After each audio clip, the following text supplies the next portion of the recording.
രാവിലെ 8 മണി മുതൽ വൈകുന്നേരം 5 മണി വരെ പണിയെടുത്താൽ ഇത് തളർച്ച ഉണ്ടാകില്ല. പിന്നെ മണ്ണിന് യാതൊരു ഇതൊക്കെയുള്ള മണ്ണ് നമ്മൾ പറയും പോലെ മണ്ണ് ഇതിൻ്റെ അകത്ത് പണിയെടുക്കാം. ആ പണിയെടുത്തതാണ് കാലകാലമായിട്ടും ഇപ്പോൾ ഉള്ളത്.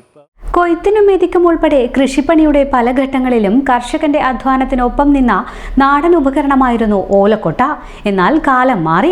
പ്ലാസ്റ്റിക്കിന്റെയും ആധുനിക കാർഷിക ഉപകരണങ്ങളുടെയും വരവോടെ ഓലക്കൊട്ടയും പതിയെ ഓർമ്മയായി. ഇന്ന് ഓലക്കൊട്ട കാണാൻ തന്നെ അപൂർവം. അതിനേക്കാൾ അപൂർവമാണ് അത് ഉണ്ടാക്കാൻ അറിയുന്നവർ. ഒരു കാലത്ത് വീട്ടുമുറ്റത്തിരുന്ന മുതിർന്നവർ സ്വയം നിർമ്മിച്ചിരുന്ന ഓലക്കൊട്ട ഇന്ന് പുതുതലമുറയ്ക്ക് പരിചയമില്ലാത്ത കാഴ്ചയായി മാറുന്നു.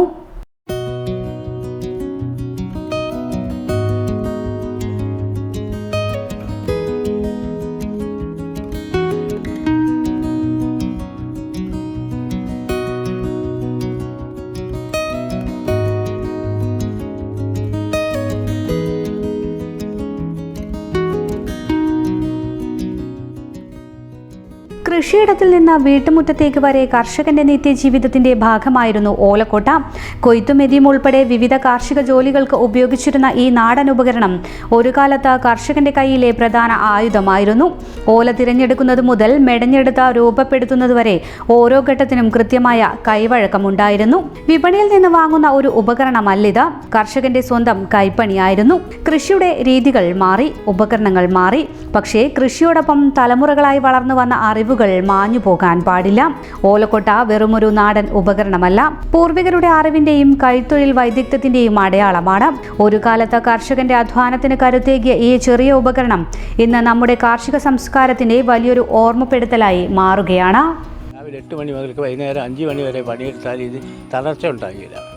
പിന്നെ മണ്ണിന് യാതൊരു ഇതൊക്കെയുള്ള മണ്ണ് നമ്മൾ പറയും പോലെ മണ്ണ് ഇതിൻ്റെ അകത്ത് പണിയെടുക്കാം.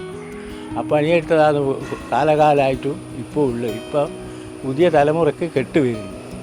അതിൻ്റെ തലമുറ ജനങ്ങളൊക്കെ ഇതുകൊണ്ട് പണിയെടുത്തിട്ടല്ലേ കൊള്ളും എല്ലാ ഇതുണ്ടായത്. അതുകൊണ്ട് ഇതാ നല്ലത്. എപ്പോൾ പ്ലാസ്റ്റിക്കിൻ്റെ അവസ്ഥ അതിനെ കൊണ്ട് എടുക്കാനാകിയ അത് 3-4 മങ്കോട്ട കോരുമ്പോൾ കൈ താഴുന്നു. അതൊരാൾ പിടിച്ചു കൊടുക്കാൻ വേണം. കൊട്ടയിൽ കൊള്ളില്ല. ഇതാകുമ്പോൾ അതല്ലോ നേരക്ക് അരവങ്കൊട്ട വേണ്ടോ അത് പോരാ, ഒരു വങ്കൊട്ട വേണോ അത് പോരാ. പിന്നെ ഇതുണ്ടാക്കലെന്ന് പറഞ്ഞാൽ പീറ്റത്തെങ്ങിൻ്റെ ഓല കൊത്തിയിട്ട് കണ്ണി അടുപ്പിൽ കൊണ്ട് അത് ഇപ്പോഴത്തെ തലമുറക്ക് പണിയെടുക്കാനോ മുമ്പിലുള്ളതെല്ലാം വലിയ ഒട്ടയെല്ലാം പണിയെടുക്കും. അതൊന്നും ഇപ്പം ആകില്ല. ഇപ്പോഴത്തെ തലമുറയാണെങ്കിൽ ഇതേ നടക്കൂ. ഇതിനെക്കൊണ്ട് ആൾ ഏത് കൊള്ളും? 1-1.5 ഏക്കറിലുള്ള എല്ലാം കിടച്ചാൽ